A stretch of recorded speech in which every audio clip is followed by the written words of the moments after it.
This is my country. I mean, Bibi's running around. This is a fact. I'm not guessing about this because I talked to people he said it to, is running around the Middle East, his region, and his own country and telling people point blank, just stating it, I control the United States. I control Donald Trump. You can't use my country like some kind of disposable product. This is wrong.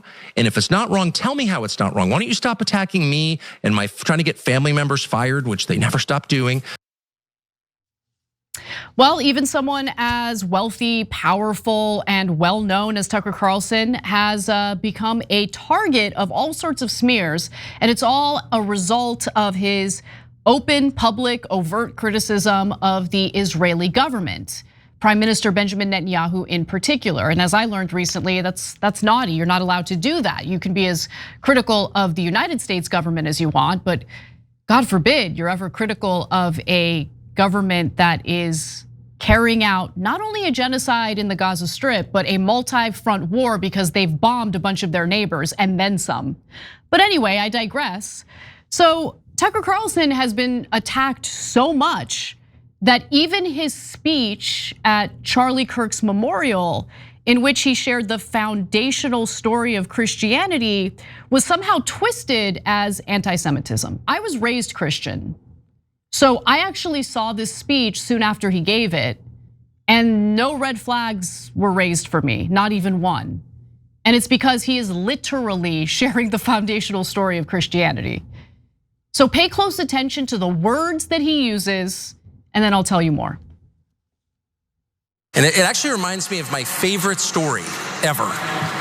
So it's about 2,000 years ago in Jerusalem, and Jesus shows up and he starts talking about the people in power, and he starts doing the worst thing that you can do, which is telling the truth about people, and they hate it, and they just go bonkers. They hate it, and they become obsessed with making him stop. This guy's got to stop talking.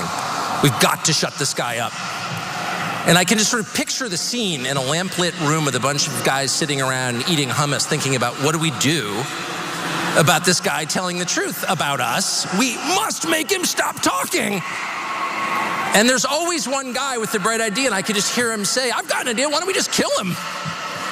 That'll shut him up. That'll fix the problem.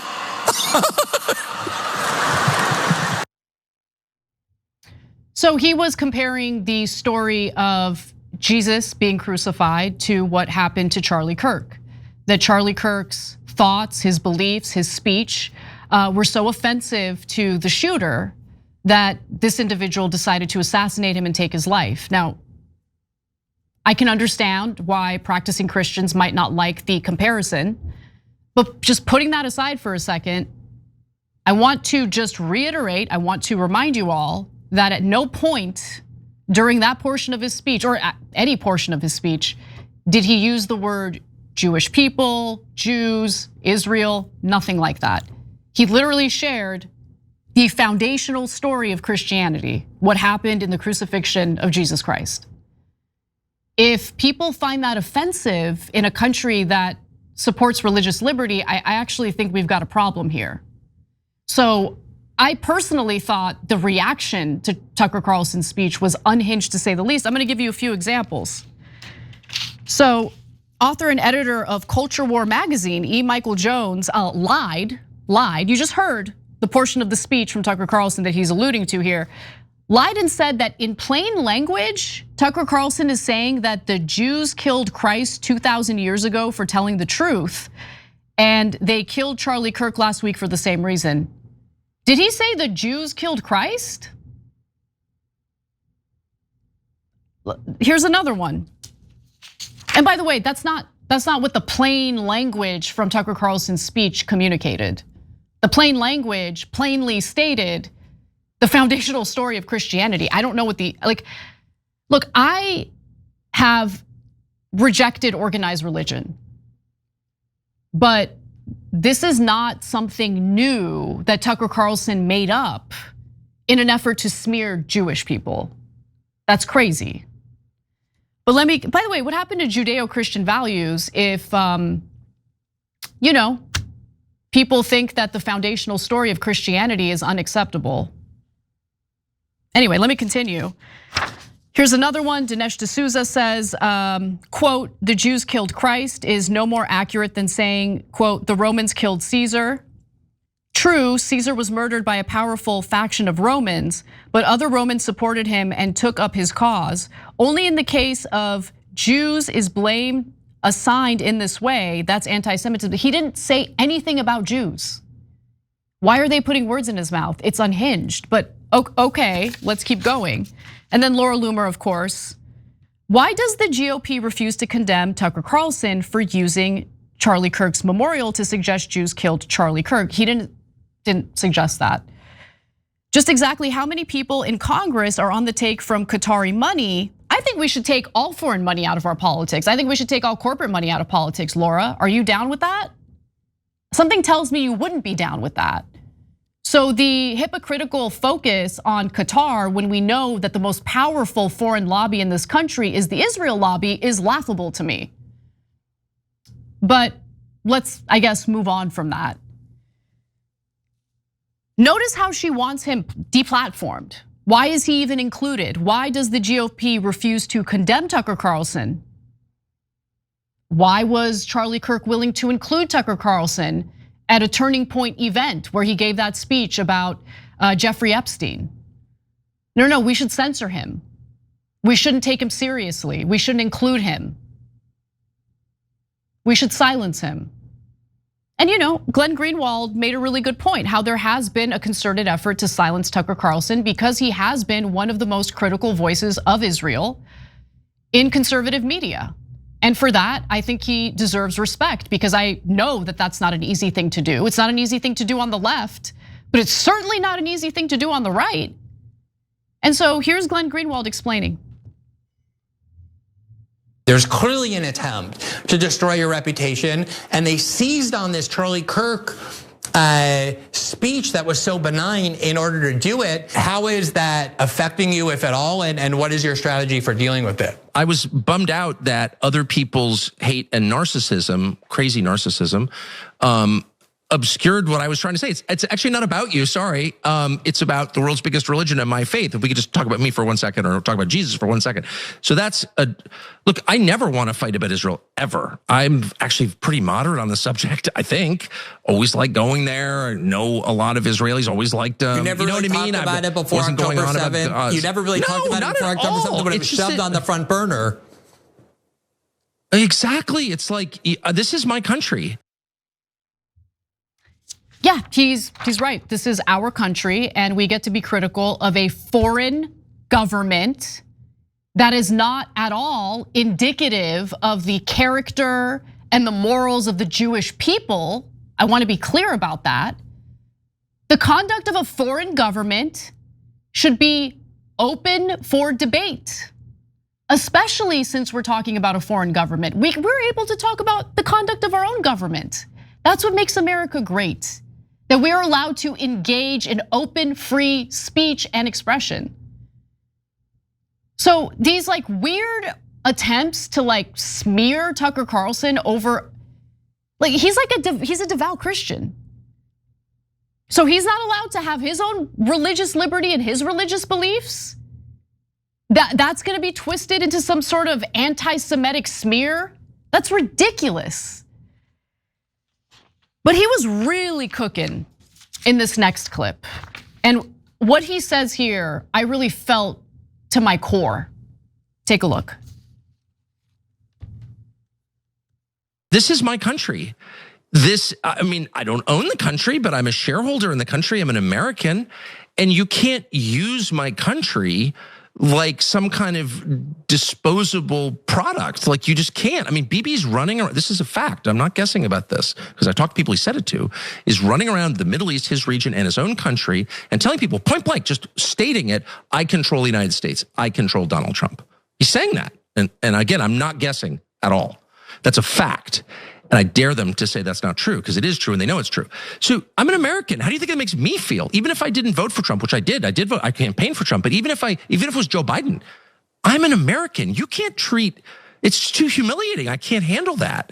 And I shouldn't have to put up with that. This is a country of 9 million people.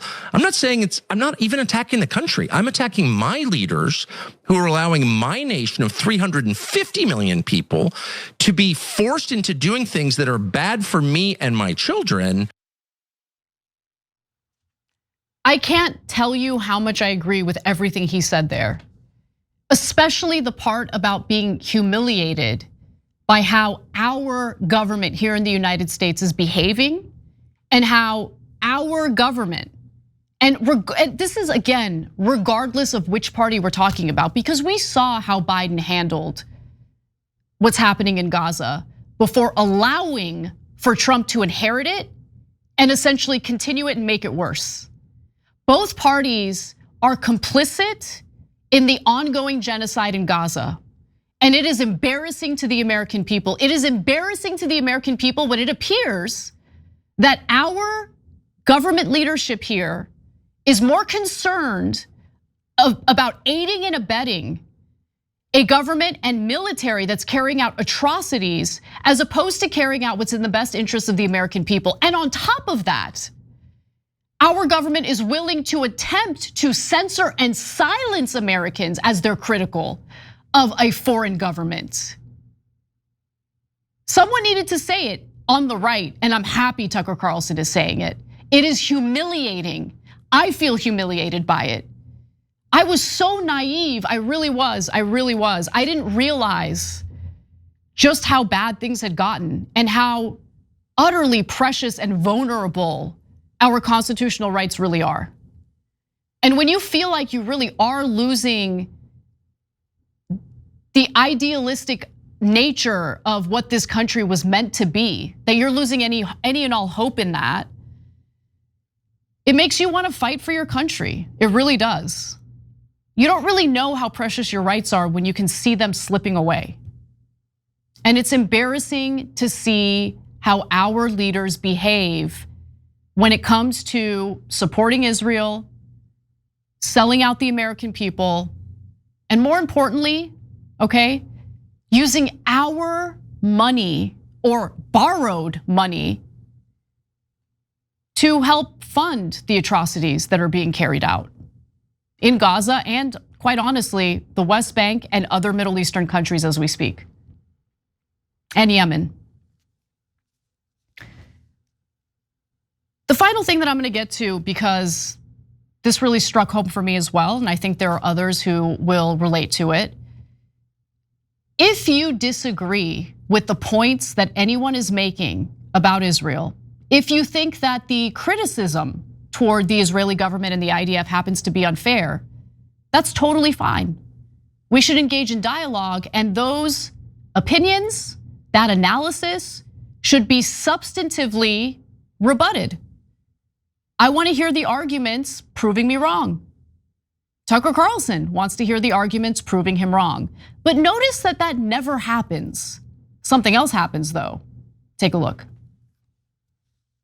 And there's an ongoing humiliation ritual designed to make us all crazy, designed to turn us into haters. I'm not gonna give them the satisfaction of becoming what they call me. I'm not a hater and I'm never gonna become one. But I will never accept this. I shouldn't have to accept it. I have nothing to be ashamed of. I have no unexpressed views. I'm not hiding anything. I say exactly what I think all the time. This is wrong, and if it's not wrong, tell me how it's not wrong. Why don't you stop attacking me and trying to get family members fired, which they never stop doing. Why don't you instead tell me how you disagree with me? But they can't, because they don't actually have an argument. There's no way to justify controlling the US government for the purposes of another country's, whatever their plan is, expansion. There's no way to justify that. And so they just scream at you and call you names. And I guess I'm just blessed because I don't believe that about myself. So that doesn't hurt me. You know, if they said, well, you've gained 10 pounds, you might hurt my feelings. But calling me a bigot doesn't hurt my feelings because I know that I'm not. Amen. I fully agree with everything he said there. Instead of smearing people who are critical of Israel, instead of going after your fellow Americans who are critical of a foreign government, you should have a substantive rebuttal. And if you don't have a substantive rebuttal, if you take your ball and go home and then proceed to smear people as anti-Semites, if you decide to use all sorts of ridiculous, unfounded claims to attempt to destroy their lives, well, you're a coward. And you don't have an argument, and everyone sees it. Speaking the truth, drawing attention to injustice does not make you a bad person, and it is not a commentary on an entire population of people. There are people aiding and abetting what's happening in Israel right now. People like Mike Huckabee, he's not a Jewish person. He's an evangelical. And the idea that anytime you criticize people like that, you're criticizing the entire Jewish population, I find that to be anti-Semitic. Because it totally erases all the Jews all around the world and in Israel who are critical of what Netanyahu and the Israeli government are carrying out. Why don't their voices matter? And another note, all of the advice about how you shouldn't be too critical of Israel because they'll destroy your career. This career is not worth having if I can't tell the truth.